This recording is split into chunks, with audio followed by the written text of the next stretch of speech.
capítulo 3 da encarnação, sobre o motivo da necessidade do espírito encarnar. E esse capítulo é dividido em 3 itens, né? Que é encarnação, objetivos da encarnação, alma e materialismo. Então vou só para questão de facilitar, vamos começar do menos complicado para depois ir para o mais complicado. Alma, para nós espíritas, quando o Kardec pergunta o que seria alma, os espíritos respondem que a alma é o espírito encarnado. Então, como toda ciência nova, você começa a ter um linguajar próprio, né? Então, quando um espírita está conversando com outro espírito e fala de alma, ele está falando de um ser, de um espírito que nesse momento, nesse episódio, está encarnado.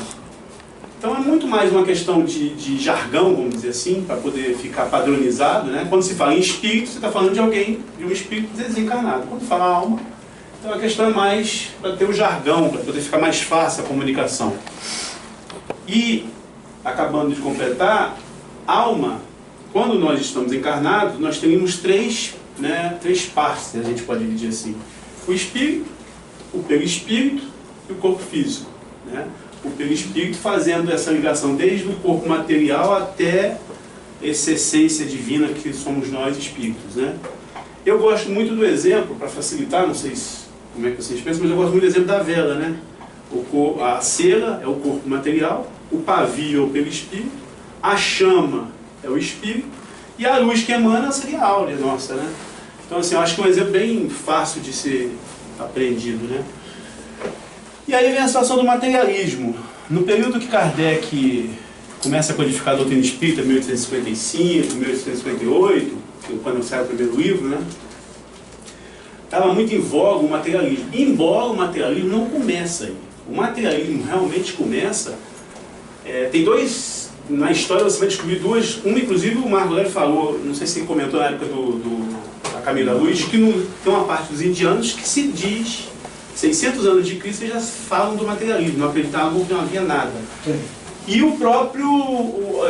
a gente pegar na Bíblia, se eu não me engano, os saduceus não acreditavam em nada. Não acreditavam, embora fossem judeus, não acreditavam nessa continuação, que houvesse alma, que houvesse qualquer coisa além do corpo. Mas o materialismo, nessa época, no século XIX, ele está de novo muito fortalecido, né, porque a ciência está começando a aprender uma série de coisas e quer se libertar daquele gante da igreja, né? Então começa, até para se negar o poder da igreja, começa a se falar muito da materialidade, da ciência mecanicista, né? Descobertas igual a de Brocard, que foi em 1861, quando ele descobre o centro da fala. Aí dizem, né, que, poxa, então se a gente já descobrimos o centro da fala, não sei se você já ouviu falar disso, o famoso paciente chamado Tan. É o Brocard, um médico francês, que trabalhava na Sorbonne, e ele se depara com esse cliente, que já era cliente dele, que depois de um certo, ele tem uma convulsão, e depois dessa convulsão ele não consegue mais falar, ele só fala Tan. E é por isso que o apelido dele vira Tan. E quando ele vem a desencarnar, o Brocard pede a família e consegue fazer abrir o cérebro dele e descobre que havia um tumor. E aí ele descobre o centro da fala. Então isso corroborou para eles dizer o seguinte: não, tá vendo? É tudo mecânico. A alma é uma sudorese do corpo físico. A alma não existe, né? Eu entendo isso muito mais. Primeiro, como diz o próprio livro dos Espíritos, o nosso orgulho de querer dar conta de entender tudo, mesmo aquilo que a gente ainda não alcança.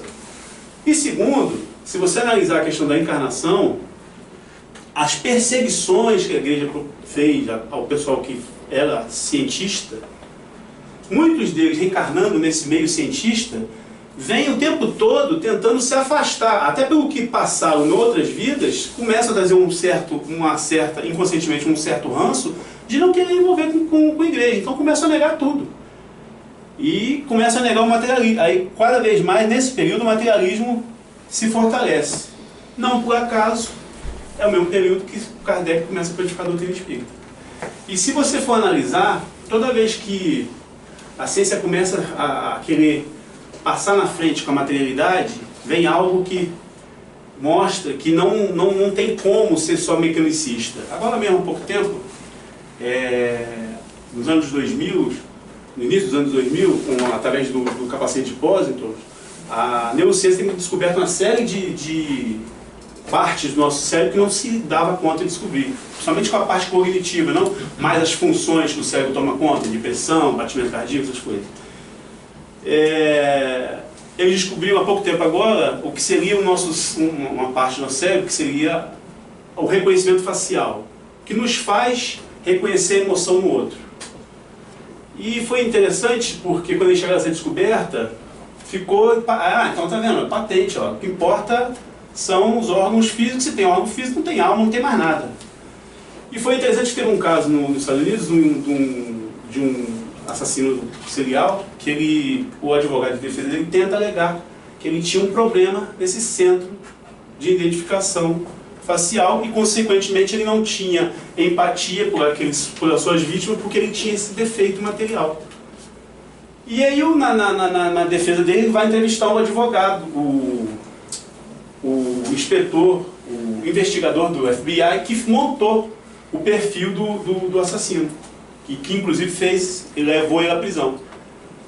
E quando está entrevistando, ele vai concordar, o inspetor vai concordando com o advogado que realmente ele tem uma maneira de agir e que ele tem batia o perfil. E em dado momento o advogado pergunta: então o senhor concorda que esse defeito físico dele, essa dificuldade dele de não reconhecer a emoção do outro, que torna ele inapto a julgar os atos dele? Aí o investigador fala: não concordo. Mas como? Como o senhor não concorda? Eu tenho o mesmo diagnóstico e meus pais me educaram para estar aqui. Ou seja, como chama a psicologia, subjetivo, ou como nós chamamos espírito, o espírito, embora tivesse o defeito material, teve condição de tomar uma opção. Então, de novo, desmontando a ideia do materialismo, né? Que o nosso corpo é uma mecânica apenas. Quer dizer, eu acho muito interessante esses exemplos, porque quando se tenta deixar patente que é só mecânico, que é só mecanicista, não, vem algo que sobrepõe, como no caso do estudo da psicologia, chamava de subjetivo, mas nós chamamos de espírito, né? Entendendo que isso vem do espírito, do ser inteligente que ali está, que através das suas experiências tem esse defeito físico, para superar e mostrar que tem quando tomar outra decisão.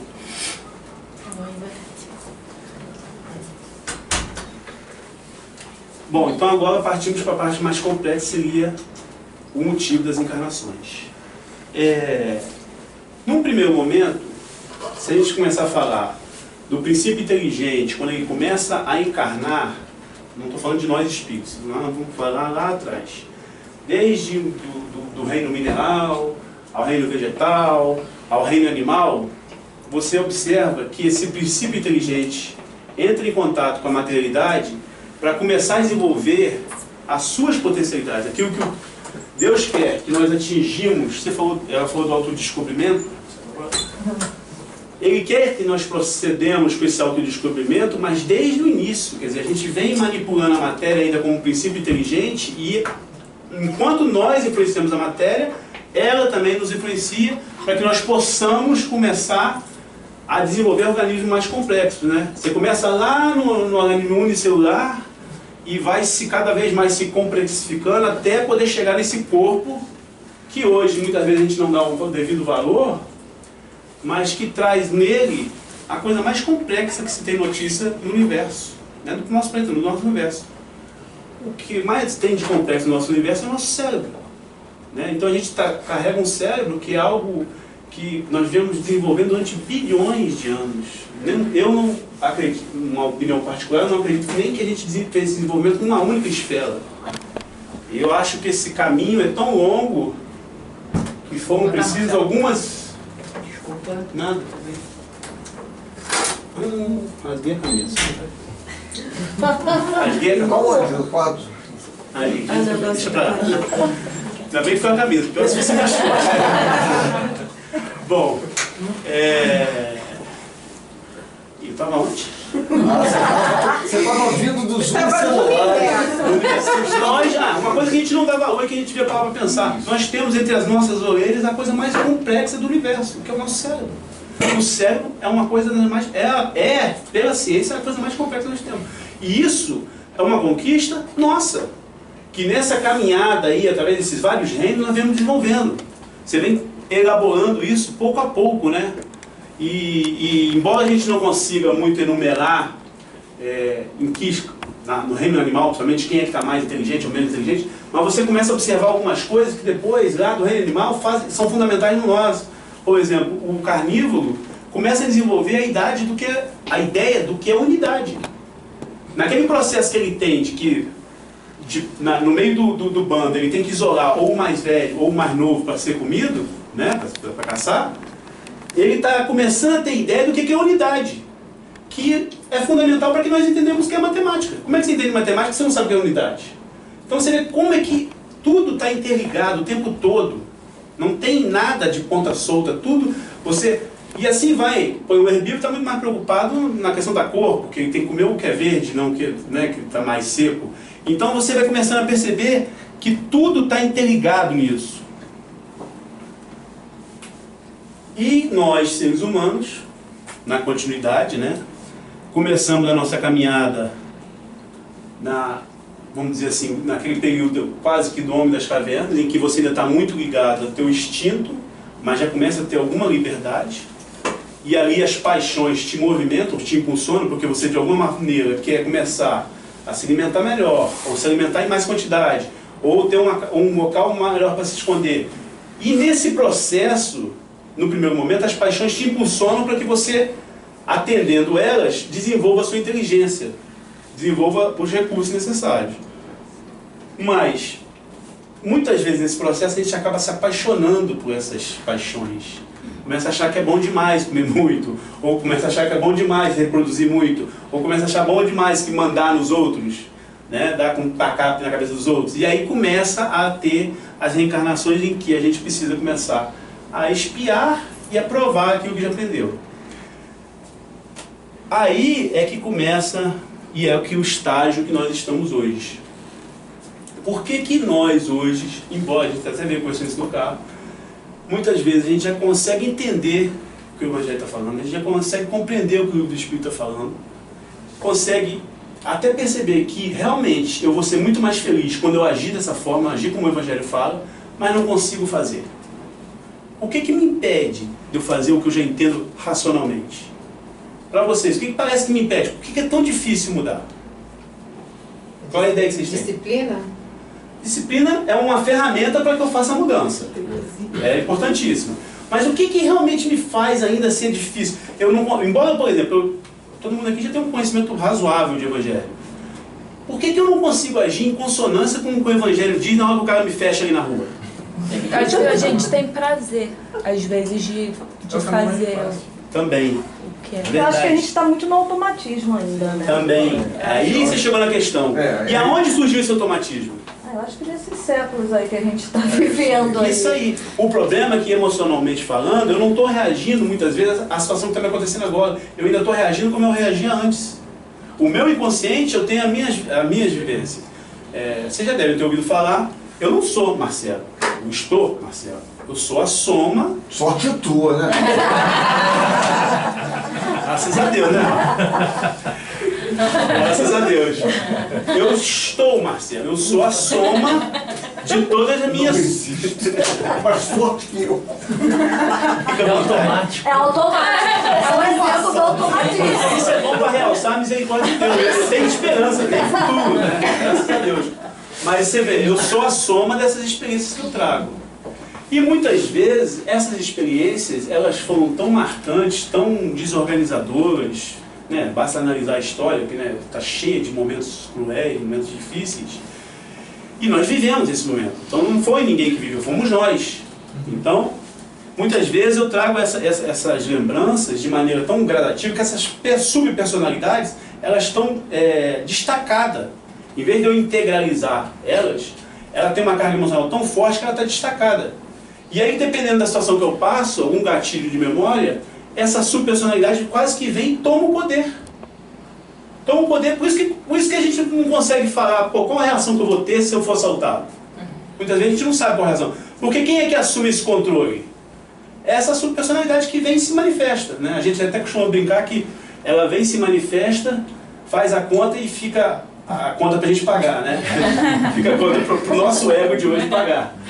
Porque a gente ainda, muitas vezes, psicologicamente falando, se você parar pra pensar, você tem partes que reagem de uma forma, partes que reagem de outra. E tem essa briga íntima. Por que a gente fica indeciso? Tanto indeciso? Porque uma personalidade está puxando para um lado e a outra está puxando para o outro. Ó, isso vai dar certo. Não, isso, olha, cuidado com isso aí. Isso vai dar errado. Por isso que Joana de Antes fala do homem integral. É esse homem que já integralizou essas personalidades. Né? Porque a gente vai vendo que... Eu até acabei saindo um pouco da minha ordem aqui, mas enfim. Resumidamente, muito simplistamente, as encarnações estão a trabalho da nossa evolução.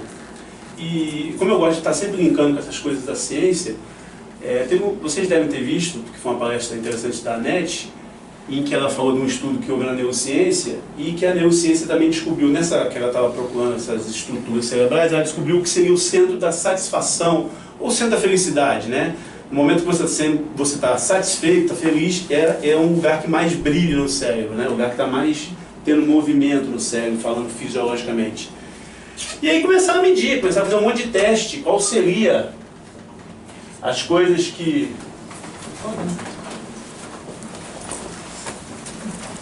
Quais seriam as coisas que mais acionam esse centro da satisfação do nosso cérebro? E se viu que, o estudo é bem legal, vale a pena ver, que são 3 os motivos. Eu vou começar do terceiro. Por mais incrível que pareça, o terceiro é sofrer. Por mais estranho que pode parecer, um dos que mais aciona no nosso centro de satisfação é sofrer. Por quê? Aí falando com a nossa visão espírita, né? Eu, de alguma maneira, trago alguma lembrança do que fiz, algum complexo de culpa, seja dessa ou de outra, e se eu acho que eu sou culpado, eu mereço o quê? Sofrer. Então eu fico feliz por sofrer. Por mais que isso não tenha lógica nenhuma, esse circuito culpa-recompensa fica de tal forma aceso que sequestra a energia dos lobos frontais, que são o raciocínio lógico. Ou seja, enquanto você não raciocinar, você não quebra esse circuito. E você fica nesse ciclo. Aí está explicado, muitas vezes, as atitudes auto-salvadoras. Ah, eu tenho o dedo... Como é que as mulheres falam? Eu tenho o dedo podre. Não tem o dedo podre, não. Você, em algum nível, está se julgando culpada e que eu mereço sofrer. Então, eu vou, no mês, você pode botar 100 homens, você vai escolher aquele que vai te fazer sofrer. Mais uma vez, sorte sua! Tá vendo? O problema é que as pessoas vão falar, começa a aparecer, começa a brilhar assim, ó, as questões. Né? Mas é de todo mundo. Desculpa, mas é de todo mundo. Acontece. A questão não é se eu sou orgulhoso ou não, é o quanto eu sou, e todos nós, né? Então assim, as questões que eu estou falando aparecem e é isso aí. Então, esse é o terceiro motivo. O primeiro e o segundo é aprender, primeiro aprender e segundo evoluir. Ou perdão, evoluir não, superar-se, né? Então aí você pega o quê? O que é aprender e superar em outro nome? É evoluir, né? Então quer dizer, a própria neurociência está dizendo que evoluir aciona o centro da satisfação. Ou seja, não é mais uma coisa só religiosa, não é mais só a doutrina do Espírito, você está tendo a própria ciência promovendo que quanto mais você se esforça na sua vida para superar isso em todos os níveis, né? Aí não é nem questão só espiritual, é questão de tudo, é de você aprender, de você não parar de aprender, é de você estar sempre estudando, você está se mantendo feliz. Agora também, por um lado, imagina, aí com esse conhecimento novo, imagina o mal que nós fazíamos uns aos outros, né, em outra vida. Agora não, né, que está todo mundo, né, todo mundo abençoado pelo Senhor, né. Quando você virava para uma criança e falava, você é burra, você nunca vai aprender. Você não estava tirando só a capacidade de aprender, você estava tirando a capacidade dela ser feliz. Você estava fechando a capacidade de acionar o centro da satisfação dela. Olha como esse conhecimento pode vir e deve, daqui a pouco ele vai estar repercutindo, para mudar até a educação que a gente tem com as crianças, né? Mas infelizmente a gente ainda vê muito isso hoje em dia. Sim, né? Sim, eu quis ser...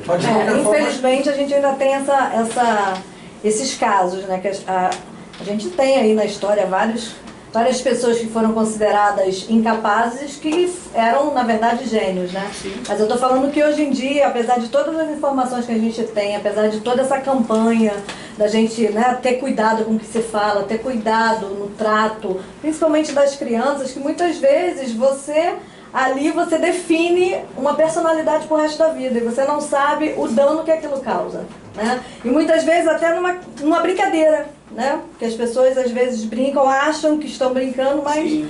quem recebeu aquela crítica, recebeu verdadeiramente. E aí você junta isso ao seguinte, imagina que essa criatura, essa que está sofrendo a situação, ela já tem um passado espiritual em que muito provavelmente ela passou por situações semelhantes. E aí vai para aquilo que o Amsterdam, que é um dos maiores nomes de terapia de vida passada, que ele fala que é o tal dos traumas reforçados. Aquilo que ela está passando agora aciona já um trauma de uma outra vida. E aí a coisa se torna muito mais forte do que se pode supor, né? Porque aquilo estava próximo de uma situação que ela passa, aquilo serve de gatilho, de memória para uma situação anterior. E aí linka e a dificuldade de uma pessoa sair numa situação dessa, né? Então, voltando, em última instância, a encarnação, mesmo lá no início e para agora para nós, o propósito maior é evoluir, né? O propósito em comum a todos nós é evoluir, é superar-se, né? E aí a gente estava comentando essa dificuldade de entender, de alinhar. Por que eu não consigo então superar tanto? Porque emocionalmente eu ainda estou respondendo como um homem velho, como dizia Paulo, né? Essas subpersonalidades, elas ainda ficam tomando poder e disputando o poder, né? E aí, se for analisar desse jeito, você começa a entender esses vários problemas psicológicos, que muitas vezes a psicologia entende muita coisa, mas às vezes não entende bem a origem. Que se começar a botar essa peça e entender, mudar o paradigma e começar a ver que o homem não é só uma existência e várias existências, né? Nessa fieira de vidas que nós vamos tendo, você começa a entender por quê. Aí você tem lá a pessoa que é bipolar, duas subpersonalidades totalmente antagônicas, tentando disputar o poder, e ela vira bipolar. Ou a pessoa com uma esquizofrenia, ela não fez um núcleo, esse ego de hoje, ele não se tornou tão forte ao ponto dele estar assumindo o comando, e aí fica cedendo o comando a várias subpersonalidades, né? O Fernando Pessoa tinha 18 personalidades, né? Tanto que ele escrevia, inclusive, com letra diferente, né? Não sei se vocês sabem disso.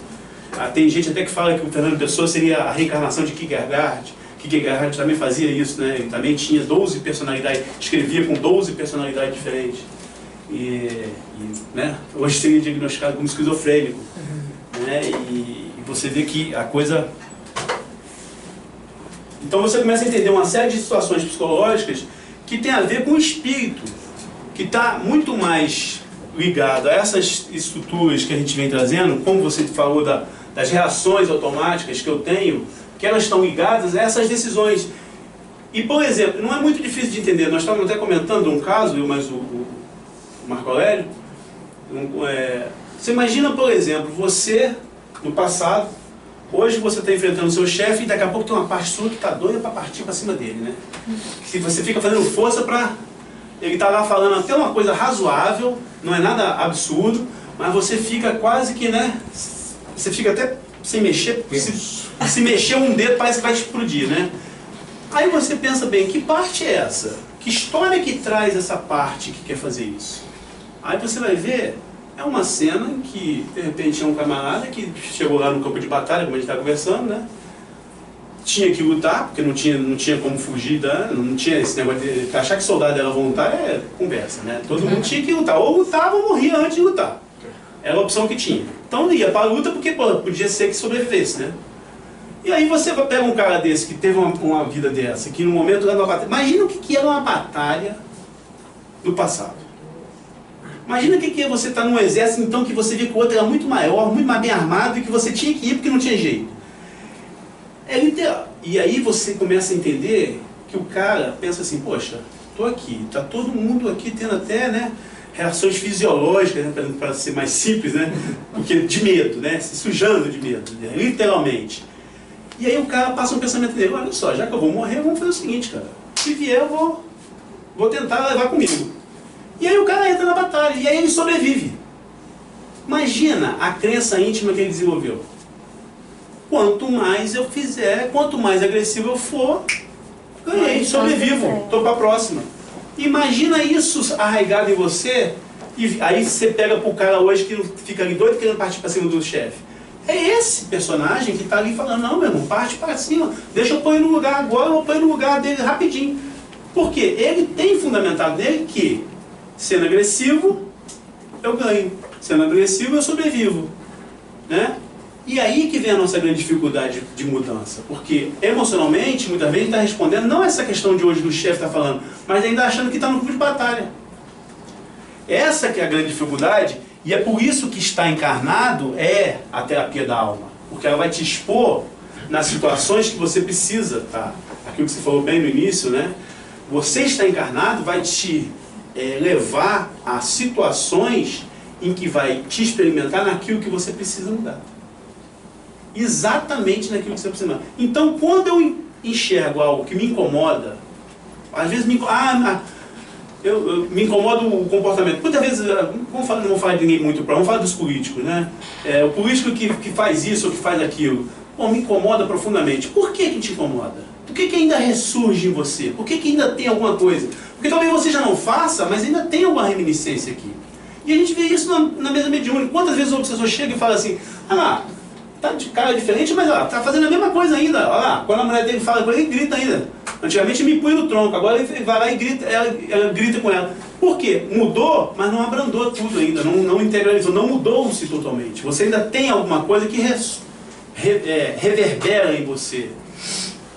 Trazendo a questão. Por isso é que quando algo me incomoda, é aquilo que você falou, eu tenho que olhar para isso e falar assim, peraí, o que eu tenho que aprender com isso? Por que isso ainda me incomoda?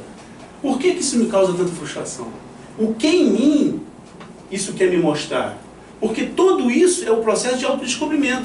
Todas essas circunstâncias que nos acontecem estão a trabalho de me mostrar o que eu preciso me mudar. Que personalidade dessa que eu tenho que acolher, começar a transformar devagarzinho, né?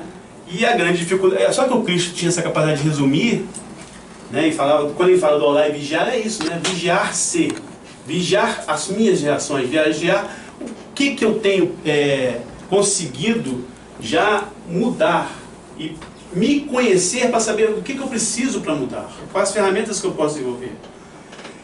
E algumas vezes as pessoas falam, principalmente no meio espírita, e eu não concordo muito, porque aquela existência em que eu fui, sei lá, assassino, não sei o quê, não quero nem lembrar.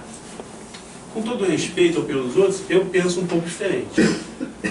Toda a existência que nós tivemos trouxe conhecimento, habilidade, potências para a gente se desenvolver. Inclusive, se você parar para pensar, vamos lá, um assassino. Aquela frieza do assassino, muitas vezes o cara hoje é um cirurgião. Ele usa aquela frieza, o cara corta uma pessoa viva. Tem que ter frio. Então, assim, todas as habilidades, quando bem encaminhadas, elas se transformam. Então, achar que eu tive uma existência que não serviu de nada é uma bobagem. Agora, no momento em que o que a gente tem que cada vez mais buscar, quando a Ana Joana de Jesus fala sobre essa coisa de ser homem integral, é botar essas subpersonalidades a trabalho da minha evolução. E não elas ficarem aqui disputando poder comigo. Agora, isso é um processo, igual a gente estava conversando, de auto-iluminação, de cada vez mais eu estar percebendo quando acontecem certas situações, eu reajo dessa forma. Então, o que eu já posso fazer para evitar? Ou pelo menos criar um mal menor. Porque tentar de alguma forma abrandar como aquilo vem me transformar, eu venho reagindo. E eu até estava comentando com o Marco Aurélio a respeito dessa coisa do homem integral, para mim foi novidade. O Cristo muitas vezes era referido como o Cordeiro de Deus, né? E a palavra que significa Cordeiro no hebraico antigo é Teni, o Tenil, não sei bem a pronúncia. Só que essa mesma palavra que fala de Cordeiro de Deus é a mesma palavra que serve para integral. Teni ou Temil, ou seja, é a integral de Deus, ou o homem integral, quer dizer, volta mesmo que a Joana já estava falando, a espiritualidade de lá mesmo já tinha essa simbologia, embora não ficou tão clara. Eu achei interessante porque, como é que pode, né? Não passou nada sem eles terem pensado antes. Até essa mensagem ficou subentendida. Então, a gente vai percebendo que cada vez mais esse é o grande trabalho, é o de conseguir identificar as potências que eu tenho e começar a botar em meu trabalho. Parar de reagir através desse sistema emocional e começar a agir. Ter essa clareza. E aí vem o que você falou da disciplina. A disciplina pode ser uma ferramenta, é uma ferramenta importantíssima nesse trabalho. Difícil. Difícil. Mas eu ia aproveitar o ensejo para falar, tipo, a gente está no Setembro Amarelo, né? Então eu acho que tem tudo a ver esse tema com a gente cuidar mais do sentir. Eu li uma vez que você falou, por que a gente sabe o que a gente tem que fazer, mas a gente não consegue realizar? Eu li uma vez que, tipo, entre o saber e o fazer, a gente tem que sentir. Então quando aqui tá bloqueado, não flui. E às vezes essa coisa de identificar essas personalidades e botá-las para trabalhar a seu favor e ter disciplina é muito difícil de fazer sozinho. Então acho que vale salientar a importância de, tipo, cuidar da saúde emocional. Sim, sem dúvida. Sem dúvida. Terapia nesse ponto ajuda muito. Né? Porque a vida é a terapia da alma, então a terapia está também a serviço de te ajudar a entender, lidar com tudo isso.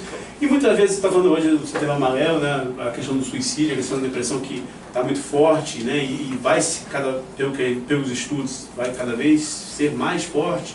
A questão do suicídio hoje de adolescente, que está muito forte, né? Até infantil já está tendo alguns casos. Que inclusive no Obras Póstumas fala sobre isso, que nos momentos maiores nos momentos mais agudos da mudança haveria isso, né? Na obra póstuma, quem já leu fala sobre isso. A questão do suicídio mesmo, essa questão da não experiência, né? Muitas vezes são espíritos ainda que não passaram por esse processo e sem contar que tem todo o processo obsessivo que a gente sabe, né? Aí você vai com uma subpersonalidade dele que já não está muito... que passou por experiências que não fizeram a existência ser muito ruim no passado. E aí, hoje ele vê de novo um quadro difícil e ele fala, não, se é para brincar disso, eu não quero brincar. Prefiro sair fora. E aí você imagina, ele, hoje, imaginando isso, uma subpersonalidade que fortalece isso e ainda uma pressão espiritual de uma entidade espiritual. Né? Você tem todo um potencial aí muito forte para complicar. A questão da depressão é isso também. Muitas vezes, principalmente a depressão endógena, que não é uma causa distinta, muitas vezes é porque de repente ele teve uma experiência de uma existência que foi muito boa e que daqui a pouco ele vê uma existência que já não é tão boa e aí não, para você brincar disso eu não quero brincar não, e deprime. Não quero brincar disso, não vou. E deprime. Porque está muito mais ligado àquela personalidade. Teve um caso de uma moça que ela faz uma regressão dela, que ela teve uma experiência como, nem era tão assim, maravilhosa a existência, mas ela era filha do chefe. Então ela é tida como especial na tribo, né? E aí, quer dizer, ela estava muito mais ligada àquela situação e quando ela veio com a vida, em que ela estava com dificuldade financeira, com problema em casa. Não quero, eu quero aquela. E isso também vem mostrando aquilo que ele estava falando da questão do tempo, né? A mente não tem essa coisa, essa relação com o tempo linear. Você pode, embora estando aqui, estar reagindo emocionalmente às situações anteriores. Na verdade, é o que a gente fala, a pessoa está regredida ou está ainda vivendo aquela situação emocional. É diferente. O alinhar, esse aqui que você falou, esse alinhamento é o que a gente tem que buscar entre o raciocínio emocional e o fazer. Né? E o estar encarnado é propiciando isso, porque quando eu estou no mundo espiritual, o que eu penso é o que eu sou. Não tem esse espaço de tempo entre eu pensar e fazer. No mundo espiritual não tem isso. Você é o que você pensa. Aqui que você tem essa possibilidade de ter esse delay entre o que eu penso e aí o que eu vou fazer. Mas mesmo até esse delay que você pensa influencia, que a gente sabe, né? Tem sim, mas pelo menos te abre vamos dizer assim, te abre um espaço para que você não fortaleça ou consolide essa opinião. O Cristo falou, né? Pensou em adultério e já adulterou, sem dúvida nenhuma. O importante é o pensamento. Mas como é que você consegue mudar isso? Através disso. O corpo te dá esse delay entre você pensar e materializar, né? É a hora que te propicia a entrar com a disciplina. Deus, né? Às vezes a gente pensa umas bobagens, nossa senhora, imagina se fosse automático. É o que nós estamos falando das ações automáticas, né? Que a gente nem pensa que faz. Já reage, né? O cara te fecha, aí você acha que... O cara te fecha, você já... Não, isso quando você segura, né? Senão você já xinga com um espaço que você ainda ia passar nele. Olha só. O cara fechou porque o espaço estava vazio. Mas eu sou tão especial que o caminho tinha que estar só pra mim, né? fundo, a gente volta àquela você questão do na minha orgulho. frente. Ah, total. A gente volta à questão do orgulho, né? O fim, a culpa também tem tudo a ver com orgulho. Eu era tão bom que eu não podia ter errado. Como é que eu errei? Percebe o orgulho? Que se eu sou culpado, quer dizer, eu sou tão simples, tão pouco orgulhoso que eu falo o seguinte: eu me condeno e eu me sentencio e eu sou advogado de acusação e sou o carrasco.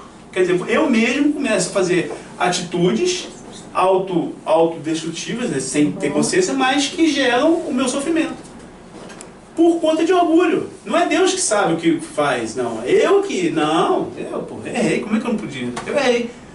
Não, você errou porque precisava errar. Você tinha como fazer diferente? Não tinha.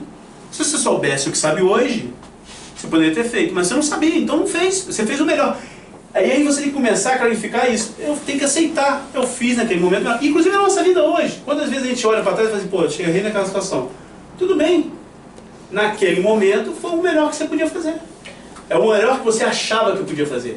Então aceitar isso e pensar, não, na próxima faz diferente. Eu gosto de fazer uma comparação nesse sentido entre Maria de Magdala e Paulo. Maria de Magdala, quando encontra com Cristo, a primeira coisa que ela faz é o quê? O senhor sabe quem eu sou? Quer dizer, o Cristo está ali querendo abraçar ela, receber ela, e ela é a primeira a criar paredes. Mas tu sabe quem eu sou? Olha só. Parece até no primeiro momento que, pô, ela tem consciência, né? Mas no fundo tem um orgulho. Olha só, eu sou errada. Eu não preciso que você me diga, eu já sei que eu sou errada. E aí ela vai e se distancia do socorro. É que ele vai e quebra ela, né? Não, eu sei que tu tem sede de amor. E aí ela desmonta, né? Mas Paulo não. Paulo, quando vê o Cristo, é o cara. O que você quer que eu faça? Ele não para nem pra pensar. E o cara foi assassino. O cara tinha botado, o cara não apedrejou o Estevão. O cara levou, Jerusalém teve migrações absurdas por conta de Paulo. Muita gente fugiu por conta de Paulo. Aquele Prisca, que foi um companheiro dele no deserto, não sei se foi Acre ou se foi Prisca, o pai foi morto por perseguição dele. Quer dizer, e ele assim mesmo, ele sabia que estava tudo errado, mas ele não para nem para pensar. Tu é o cara, fala aí, o que eu faço?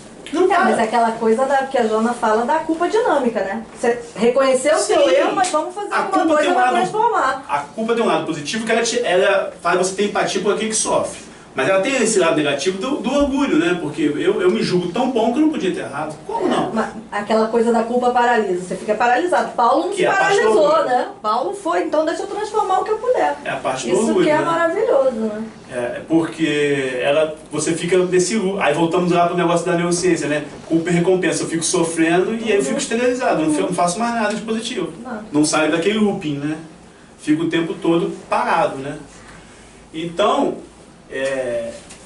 o quadro dela e dele, para mim, demonstra bem essa coisa. Embora ela acaba virando uma das mais importantes seguidoras do Cristo, mas no primeiro momento ela bota o orgulho na frente, né? Ela quer... Mas aí lembra aquele fato que a gente falou lá atrás, né? Que às vezes a pessoa já acredita que ela é errada, o mundo todo sempre a julgou, então como Cristo vai querer me abraçar? Eu sou errada. Né? Então você já tem toda aquela ideia de que eu não vou receber nunca nada bom, nada positivo. E é transformador também quando ela se permite, né? E aí a gente hoje, no atual momento, a gente tem que usar muito, como o emocional nosso ainda está muito ligado a essa parte anterior, esse inconsciente nosso está muito ligado às existências anteriores, às personalidades anteriores, a gente tem que botar o nosso raciocínio através da disciplina, o raciocínio mostrando o caminho e a disciplina na tentativa de criar novos hábitos. Então, quando o centro espírita te chama para poder participar de um trabalho, não é que aquele trabalho vai te botar numa posição melhor, não é isso. É que ali é a tentativa primeira de você criar um novo hábito. Como é que você muda tudo isso? Tentando criar novos hábitos. Então vou me preocupar em não errar? Não é preocupar em não errar. É incentivar aquilo que você já acerta. É reconhecer aquilo que você já tem potência, que você já consegue fazer. E tentar aumentar isso. Não ficar... Lógico, a gente tem que estar vigiando para tentar, dentro do possível, causar o dano menor. Mas o que a gente precisa é cada vez mais desenvolver aquelas coisas já positivas. Porque de acordo com você vai desenvolvendo elas, quando você observar, você já não tem o tempo de errar. Você já não vai ter mais tempo de errar. Porque você ficar só tentando combater as coisas negativas, E nós, seres humanos, até pela a nossa história de evolução, tanto espiritual quanto a própria material, né, a gente está muito mais voltado para a visão negativa do que para a visão positiva. Até porque, historicamente falando, nós estávamos, a gente sair para caçar, tinha que estar preocupado se ia ser comido ou não. Né? Então você está sempre procurando da onde que vem o problema. Né? A gente não estabelece estratégias para ser feliz. Se você parar para analisar, as pessoas estabelecem estratégia para não sofrer. Ah, eu quero ter um emprego tal e tudo, para não estar passando dificuldade. Você não estabelece estratégias, não, eu quero fazer isso porque eu quero ser feliz fazendo isso. Se você parar para analisar direitinho, a gente não faz isso, a gente estabelece estratégias para evitar o sofrimento. É meio louco isso, mas é a grande verdade. A gente não estabelece estratégias para ser feliz, estabelece estratégias para evitar o sofrimento. E isso nos aprisiona. Você cria a própria cadeia, a própria prisão. Por quê? Porque a gente ainda tem dificuldade de entender o que é positivo, discernir o que é o positivo, o que é realmente o que a gente deve buscar. Mas as encarnações estão aí a trabalho disso, para que cada vez mais a gente possa se autodescobrir e desenvolver essas potencialidades.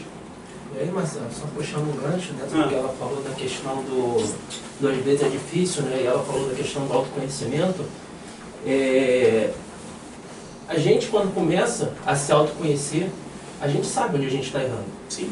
Né? E o próprio livro dos Espíritos vem falando, a torta é a direita, a questão da evolução permanente, né? Que a gente vem por expiação, por missão. Então eu venho para passar realmente por isso, para saber até que ponto eu aguento. Né? E aí ela falou, poxa, mas isso é difícil. Né? E aí você falou da questão do orar e vigiar.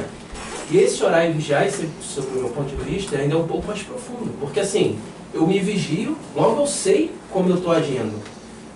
Mas eu também sei que se eu vibro nessa frequência ruim, eu estou me ligando ao mundo material e estou atraindo espíritos menos evoluídos.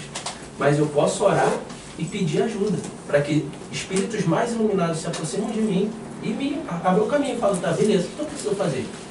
E caminhar em direção disso. Você vê que a capacidade de resumo do Cristo é absurda, né? Porque ele deu a dica com duas palavras. Duas palavras, orar e vigiar. O orar te eleva a frequência e você sai desse meio. Exatamente. Você te eleva a frequência. A capacidade de resumo desses espíritos evolutivos, no caso do Cristo, que é o maior, seria absurda, né? A gente precisa falar tudo isso que a gente falou para poder entender as palavras dele. Né? Simples assim. Né? O que ele me falou me lembrou que a gente sabe aqueles livrinhos que o Thiago tira mensagem? Aquilo ali é sempre um tapa na cara inesperado, né? Aí teve um dia que eu abri e falou assim, se você estivesse usando o tempo que você usa para reclamar e ser maledicente orando, você não passaria por metade dos problemas que você está passando. Mais ou menos isso, não era com essas palavras, entendeu? Mas era sobre a gente gastar tanta energia, tanto tempo reclamando e sofrendo por causa daquilo, quando você podia simplesmente parar e se conectar com o que é bom. Isso já não resolveria, mas aliviaria o problema, entendeu? Tem uma frase se não me engano foi Einstein, que falou que você repetiu o que você vem fazendo e achar que vai ter um resultado diferente é uma loucura, né? Sim. Então, ou seja, é buscar fazer diferente. O live já entra nisso, você tem que buscar fazer diferente. Tem que ser alguma coisa diferente. E a oração, nesse momento, é o fundamental. Vigiar-se para tomar consciência, para se autodescobrir. Mas orar para poder tentar buscar algo diferente. Uma inspiração. Uma inspiração melhor. E lá fala, né, que quando a gente vem por expiação, normalmente a gente pede ajuda a alguém, né? Sim. Cara, me ajuda aqui. Então chama essa pessoa, né? Chama essa... E isso é uma das coisas mais lindas da doutrina espírita, né? Essa corrente que existe, né? Você não é tão pobre que não tem nada para dar, nem tão rico que você não tem nada para receber. Você está o tempo todo, alguém te ajudando, alguém que ajuda alguém, e graças a Deus que é assim, né? Imagina vocês largam da gente, né? Imagina vocês desistem, né? Pelo amor de Deus. Ainda bem que não desiste, né? Então, assim, para mim, quanto mais você vai estudando o doutrina espírita, você vai percebendo como é que tudo está interligado e não tem nada, não tem ponta solta. Não tem ponta solta. Cada vez mais. E nesse raciocínio, nessa convicção, eu entender que tudo que vem ao meu encontro é o melhor que poderia me acontecer.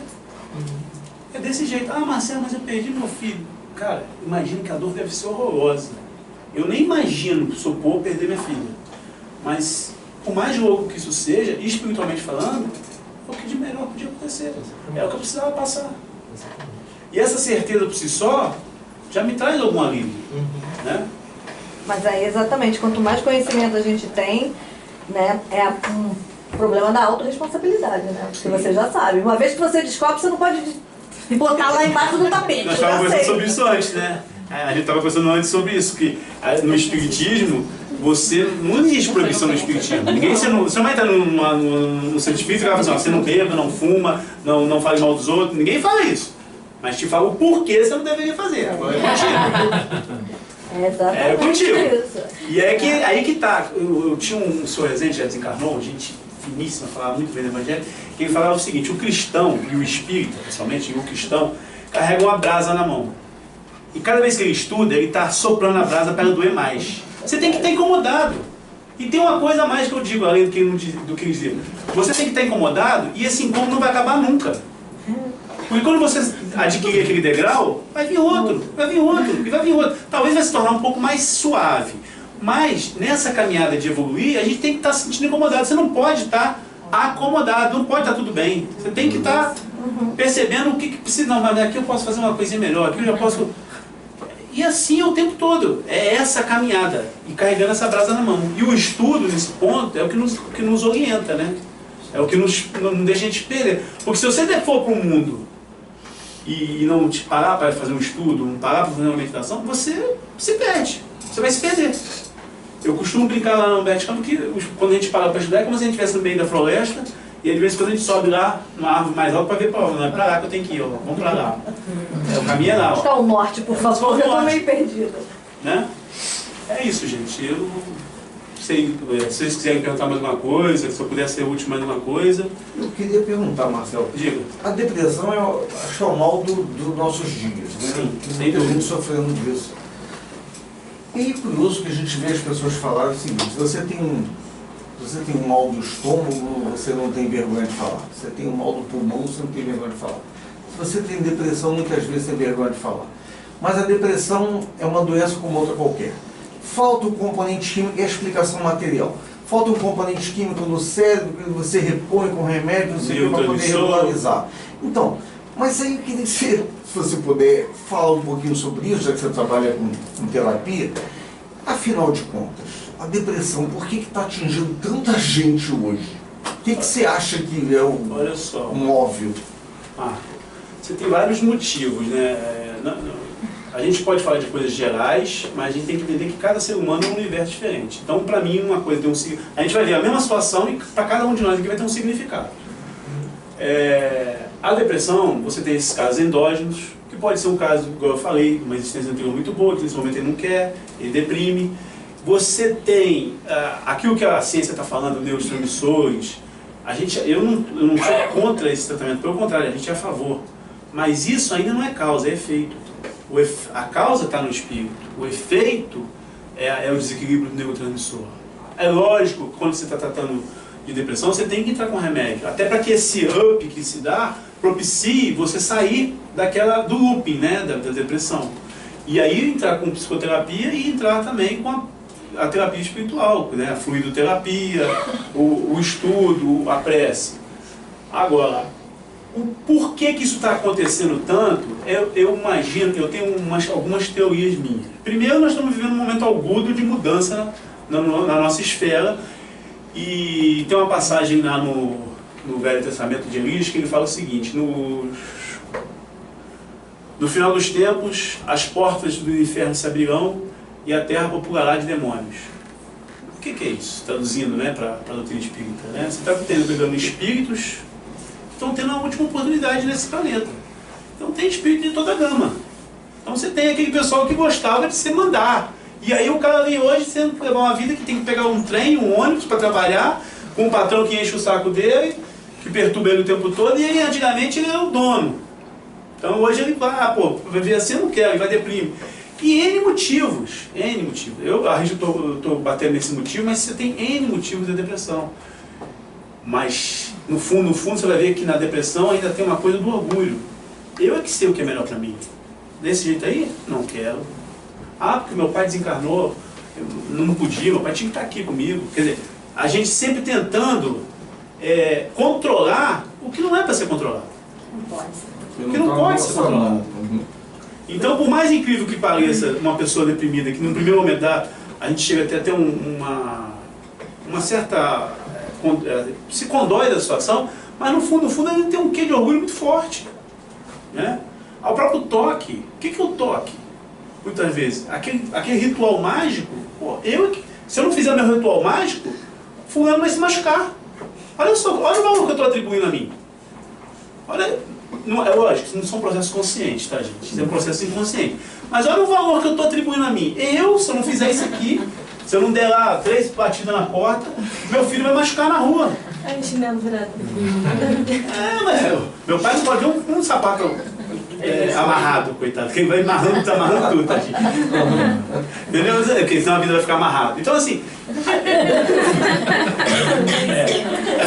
eu fico me atribuindo um valor, uma potência que eu não tenho. É lógico que isso é inconsciente, mas é uma potência que eu só achasse que eu tenho. Mas não tenho. Né? Agora, aí como é que faz? É psicoterapia mesmo. Eu acho que essa questão também do controle, a gente percebe que muitas pessoas que vivem nessa rotina e que elas têm controle.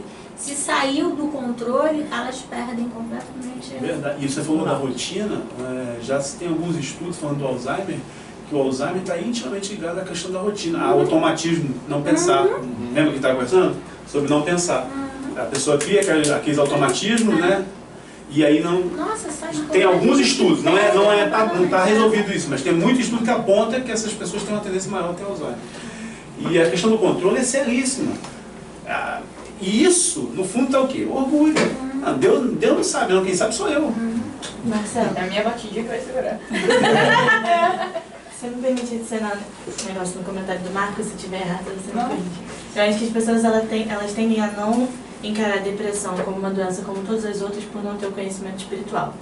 Por exemplo, quando a gente tem um problema de estômago, isso é espiritual da mesma forma. Você está sentindo raiva, a raiva está passando para o seu perispírito, está drenando para o corpo e daí desenvolve ansiedade no estômago é mais sério. Por exemplo, quando você, sei lá, come muito hambúrguer e aí você fica com colesterol alto, você vai tender a ter problemas circulatórios e sei lá. Aí você vai ao médico tomar um remédio para aquilo e depois o médico vai te passar para um nutricionista para ajeitar a sua alimentação, certo? Quando você tem uma depressão, ou seja, você está alimentando a sua mente com um montão de besteira, aquilo vai passar da mesma forma do seu perispírito para o seu corpo físico, vai criar uma deficiência que é química. Então você vai a um médico resolver o que é físico, que já deixou de ser espiritual, já se transformou em físico. E depois esse médico, da mesma forma que um cardiologista te passaria para um nutricionista resolver seu colesterol, você vai para a terapia parar de alimentar a sua mente com as besteiras que você vinha alimentando, entendeu? Se as pessoas Só que ele não resolve porque o problema está onde? No espírito. Você combate o efeito, não combate a causa. E também tem um detalhe hoje com a vida que a gente tem de essas mídias sociais todas que tem. Eu, graças a Deus, eliminei da minha vida há muitos anos o tal do Facebook. Mas se você olha o Facebook, você tem a impressão que todo mundo está bem, menos você. Todo mundo está em Paris, todo mundo está no Cruzeiro, uma pessoa está em Paris, uma pessoa está no Cruzeiro, a outra está com não sei quem. Eu tô aqui, todo mundo. Eu tô aqui nessa vida difícil. Cheio de boleto, Outro casal lá, o amor da minha vida, semana seguinte está separado. Essa impressão que você tem, todo mundo vive bem. Menos você. Isso causa depressão. Facebook causa depressão. Você não fala sobre isso e fala até que é uma bobagem a pessoa ficar postando isso, né? Porque imagina o tanto de energia negativa que ela faz. Mas sabe o que eu acho com relação à depressão também? Nós temos um problema social, né? Porque assim, tudo bem que hoje nós temos todo um movimento, né, para conscientizar as pessoas a respeito da depressão, do suicídio e tal. Mas ainda temos, né, uma leva grande de pessoas que acham que depressão é uma besteira. Sim. Depressão não existe. Preconceito não existe. Isso é uma bobeira. Tanto que a pessoa está lá deprimida, a pessoa fala assim, pô, mas o sol está brilhando lá fora, você está aqui. Pô, você tem dinheiro pra caramba. O cara, literalmente, ele não está vivendo aquilo que está acontecendo para ele aqui. Ele tá em outro tempo. Ele está em outro momento. Não adianta. Aí a pessoa acha que com isso vai resolver. Infelizmente não vai. Você fala isso, poxa, mas você tem a vida que todo mundo tem. Você vai parar. Aí é o motivo que o cara fala assim, pô, mas então eu tô errado mesmo. Aí vai E outra coisa, tem muito preconceito ainda com psicoterapia. As pessoas, tanto que muita gente nem fala que faz. É verdade, não se fala. Mas isso aí é exatamente esse preconceito, né? Porque hoje em dia existe essa necessidade de você, eu acho que está mudando, tem uma onda, até mesmo das pessoas, das celebridades estarem indo para as mídias sociais para poder revelar que tem essas dificuldades, que tem depressão, que tem síndrome do pânico, que tem isso, que tem aquilo, que são pessoas normais, que supostamente são aquelas pessoas que você, né, fica ali...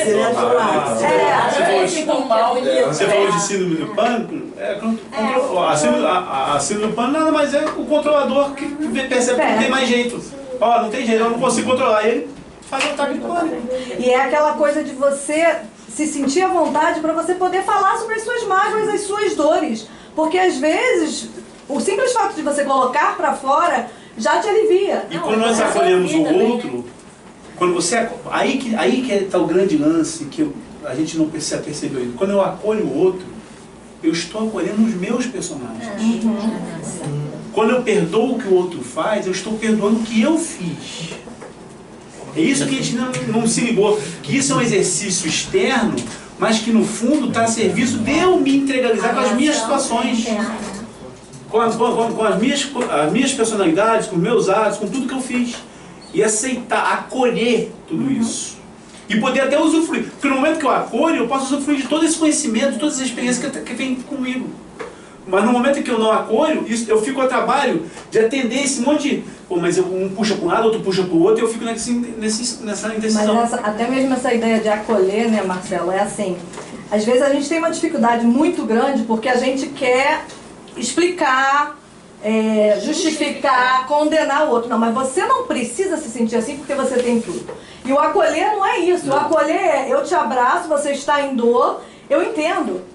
E às vezes é simplesmente só isso. Tem um professor lá na faculdade que ele fala o seguinte, tem muito curso de oratória, né? Tinha que ter um curso de escutatória. Porque na verdade o que falta... E olha, a mensagem está escrita no nosso corpo, né? São 2 ouvidos por uma boca. Era para ouvir mais e falar menos. Vai tua mulher também? Não, deixa. Eu acho que só que vale.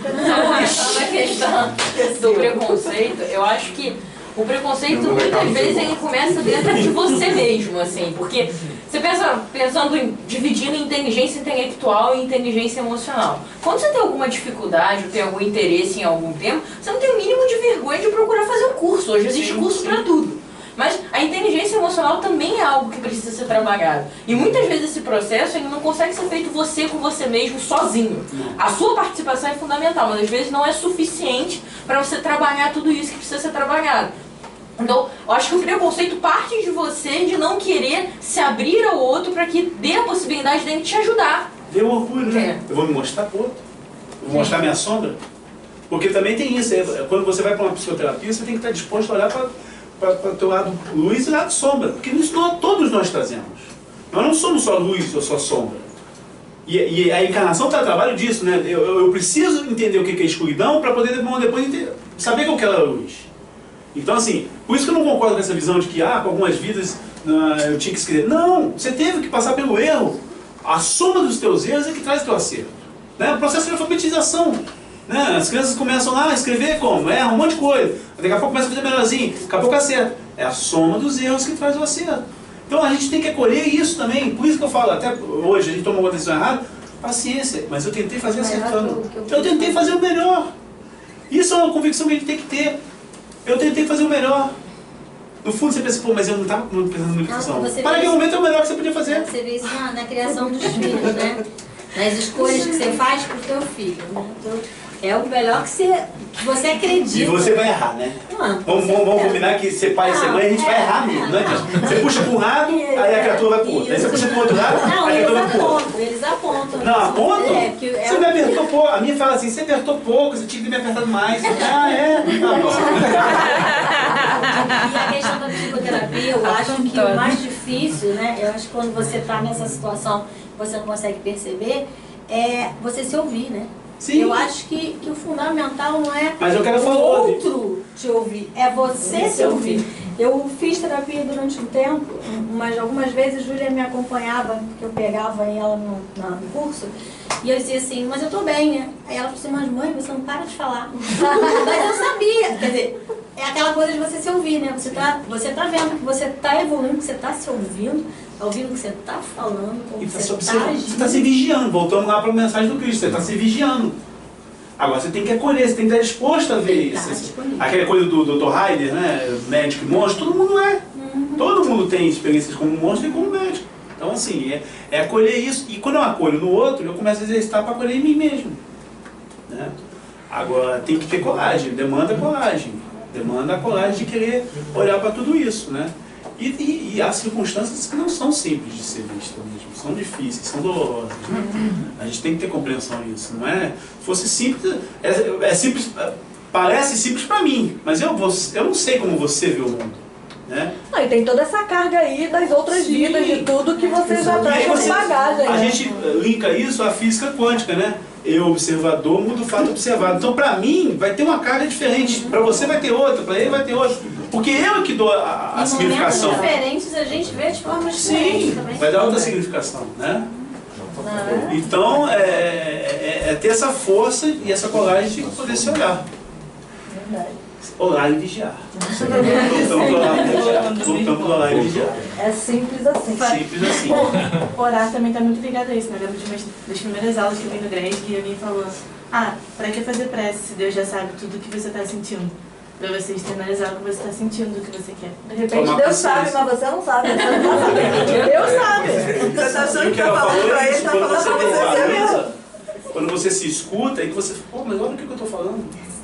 Aí é que você começa a tomar certo susto, né? Porque eu estava falando com o Marco Aurélio sobre isso, o pré-conceito.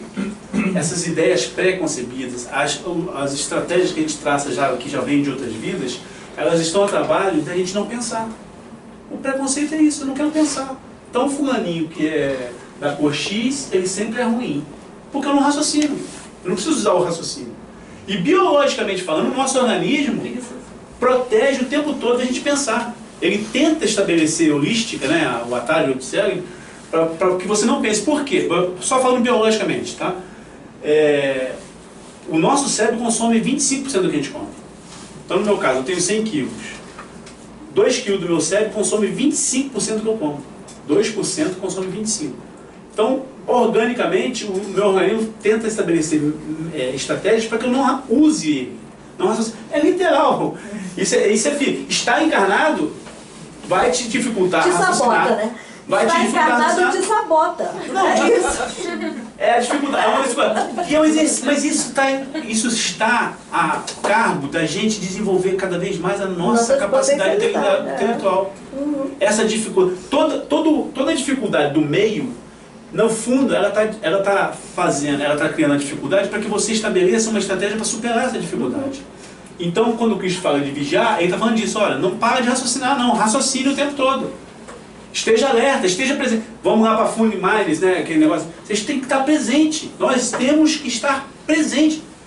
Como é que você senta durante o seu trabalho e passa 8 horas e só no final do dia que você vai ver que você sentou errado e estava doendo?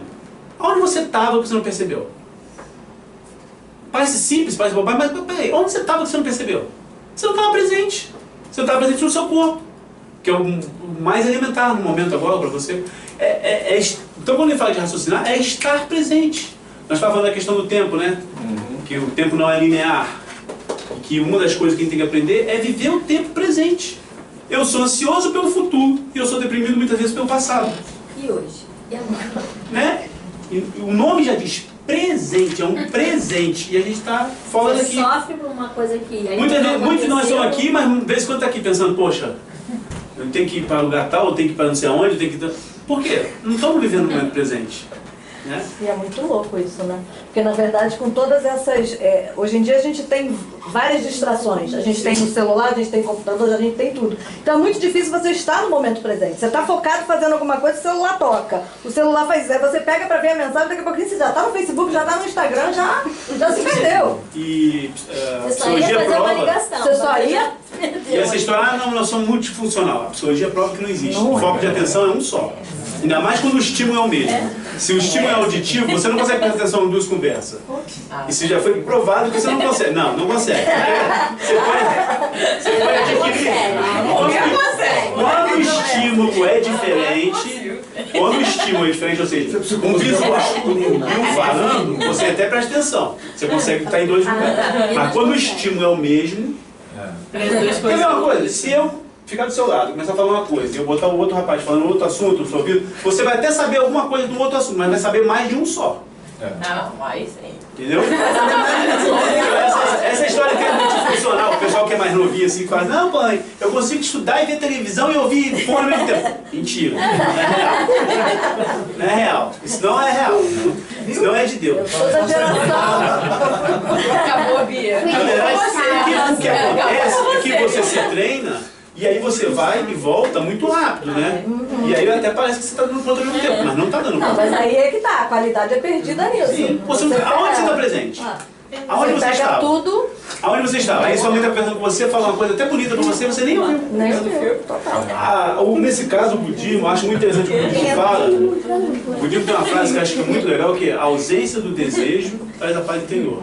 A gente está sempre desejando algo do mundo. E está tão carregado com esse desejo que o mundo vem trazendo outras coisas e eu não tenho mão para pegar. Eu não tenho mão para pegar, porque eu estou tão com os meus desejos que tinha que ser do meu jeito. E de repente o que ele vem me oferecendo é muito melhor e eu não consigo pegar. Porque não, tem que ser do meu jeito. Não, eu que sei. Deus nada. Deus... Tem gente que a gente brinca às vezes na terapia, que a gente fala assim, então vamos fazer o seguinte, vamos mandar um e-mail para Deus, dizendo, olha, Senhor Deus, o Senhor errou no meu caso. Porque o controle chega a esse ponto. Tem gente que... E a gente está no automatismo que a gente não percebe isso. Né? Até que horas que é o... 5h15. 5h15.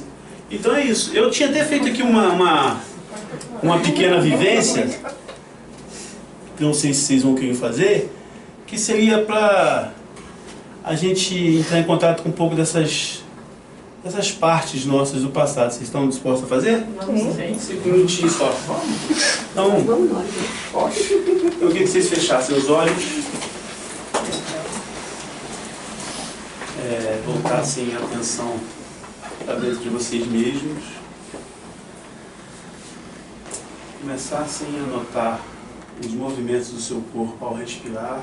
Não precisa modificar, somente perceber os movimentos ao respirar. E agora eu queria que vocês fizessem uma inspiração que enchesse totalmente o peito de maneira lenta e gradativa. E quando enchesse, antes de expirar, segurar um pouquinho. Então vamos lá. Segura.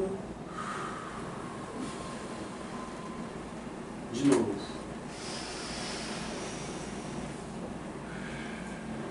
E assim, continuando respirando dessa forma, vocês vão começar a perceber que o seu corpo vai ficando pesado.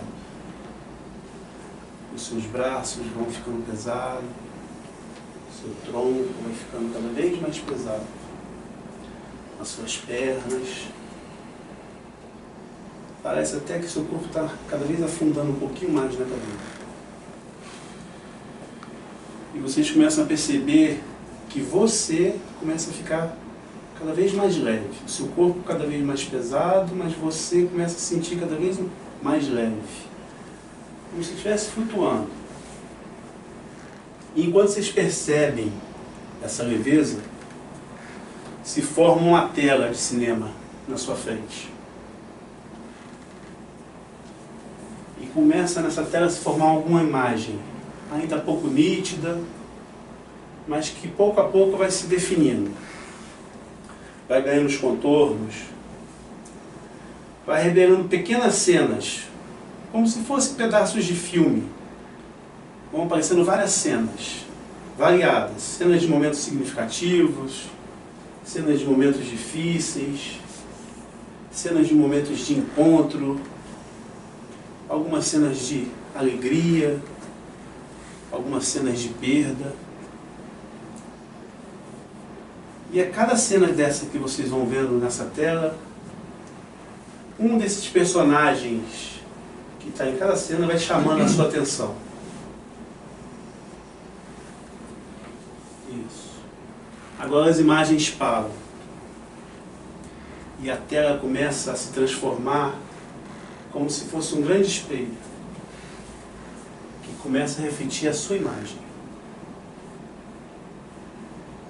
Até que você começa a perceber que a sua imagem no espelho começa a se modificar, ganhando alguns contornos diferentes. Vai ganhando e começa a surgir, a cada momento começa a surgir um personagem daquele que você viu em cada cena daquela. E vai alternando de um personagem para o outro, até voltar a refletir a sua imagem. Perceba agora que cada personagem traz para você o enriquecimento das experiências que eles tiveram. Como que cada um traz as suas habilidades, seus conhecimentos. Mesmo aqueles que passaram por momentos difíceis, mesmo aqueles que agiram enganadamente. Perceba tudo que eles trazem. Perceba quanto recurso, quanta habilidade, quanta capacidade, quantas potências que eles trazem para você e que você nem supunha de ter esses conhecimentos, essas habilidades. Agora, antes de nós retornarmos, eu queria que você olhasse mais uma vez para o seu reflexo no espelho. Perceba como agora ele está mais enriquecido com tudo isso que você já enfrentou. Como que toda essa experiência que você enfrentou te torna único. Não existe ninguém no universo igual a você.